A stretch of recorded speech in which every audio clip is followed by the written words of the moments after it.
hit by a snowplow on the street. I got a $2,000 bill from the damages to the plow. Do I really have to pay this? Well,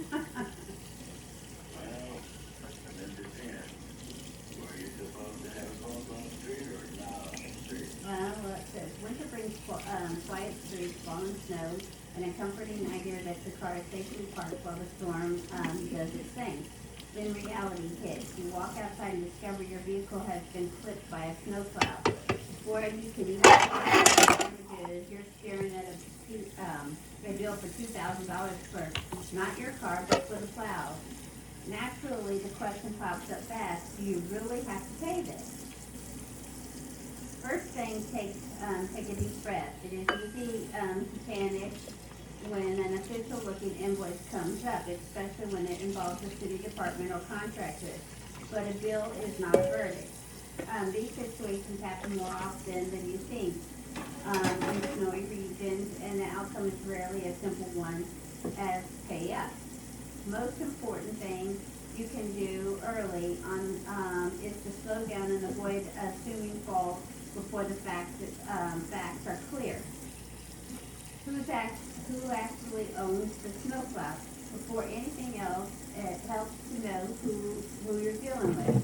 Some snowplows are owned and operated by the city or municipal government, while others belong to a county or state transportation departments. In many areas, snow removal is handled by private contractors hired by the city.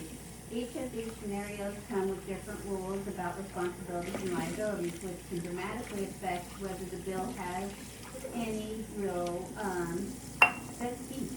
Right. It says Mary. Yeah, it says teeth, so. Yeah. It says,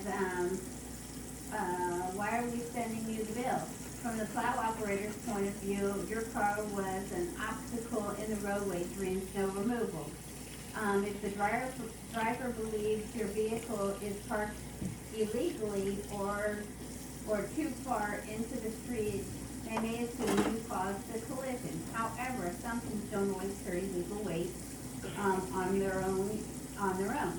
Sending a bill is often the first step in seeing whether the recipient will simply pay without questioning it. Right. The big question, were you legally parked?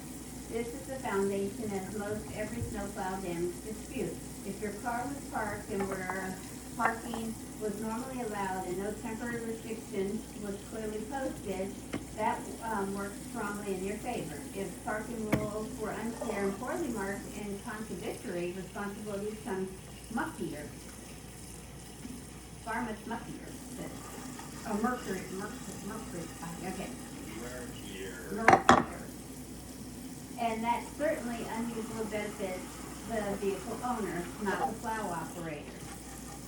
Snow emergency rules can change everything. Many cities declare snow emergencies that temporarily ban street parking to make plowing easier.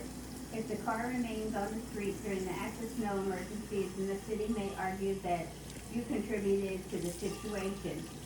That said, snow emergency rules must be clearly communicated to the drivers. If notifications are inadequate and signage was missing, fault doesn't automatically land on you. Right. Snow plowers are expected to hit snow.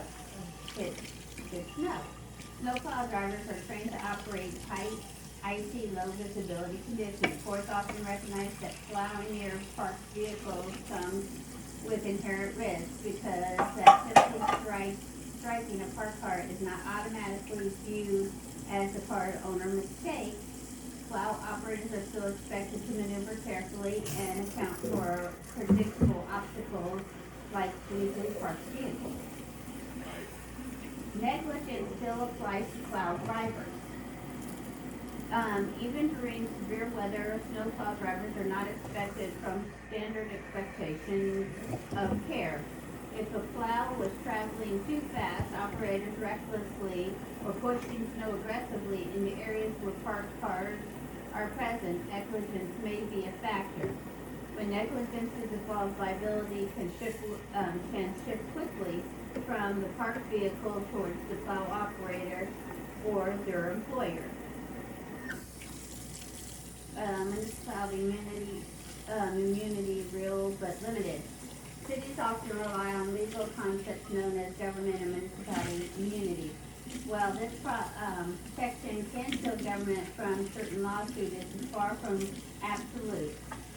Many states make exceptions when damage is caused by government-owned vehicles, including snowplows, especially if the damage resulted in a careless or improper operation.